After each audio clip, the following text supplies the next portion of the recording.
अब म यो तम्घास माथिको रेसुङ्गाको जङ्गलको वनको अन्तिम टुप्पोमा आइपुग्न लागेको छु र यो मध्य भागमा गरुण स्थान भनेर यसरी जानकारी गराइएको छ। सायद यो यसरी गरुण स्थान भनेर भन्नुहुन्छ। यहाँ ल्याएनस् यहाँ पर ठ्याक्कै माछा पुछ्रे होइन, अन्नपूर्ण माछा पुछ्रे ल्याएन। यो त एउटा यस्तो आकारमा देखिँदो रहेछ भित्र सबै वरको पार हिम श्रृङ्खलाको दृश्य अवलोकन गर्न पाइने रहेछ।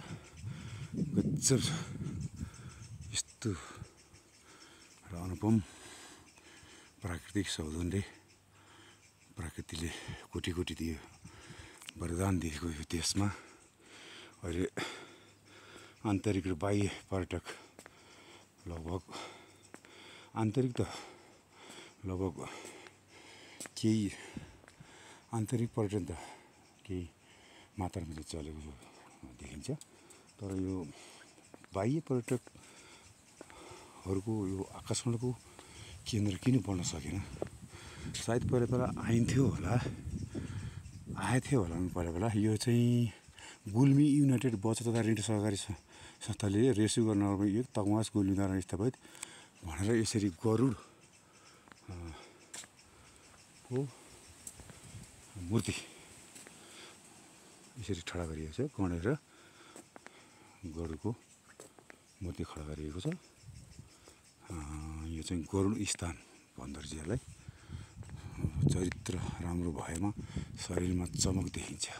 मानवको सेवा र ईश्वरको पूजा गर्नाले त्यस चमकलाई जगाइराख्दछ भनेर यहाँ ओम साईराम सत्य साईराम बाबाले भनाइ चाहिँ यहाँ यसरी राखेको रहेछ टाँसेर। यस्ता जीवनदायी उद्गारहरू हाम्रै नेपाली साहित्यकार विचारकहरूले पनि राखेका हुन्, तर त्यस्तो आफ्नै देशको साहित्यप्रति माया र प्रेम नभएको कारणले गर्दाखेरि चाहिँ यस्तो भएको हुनसक्छ।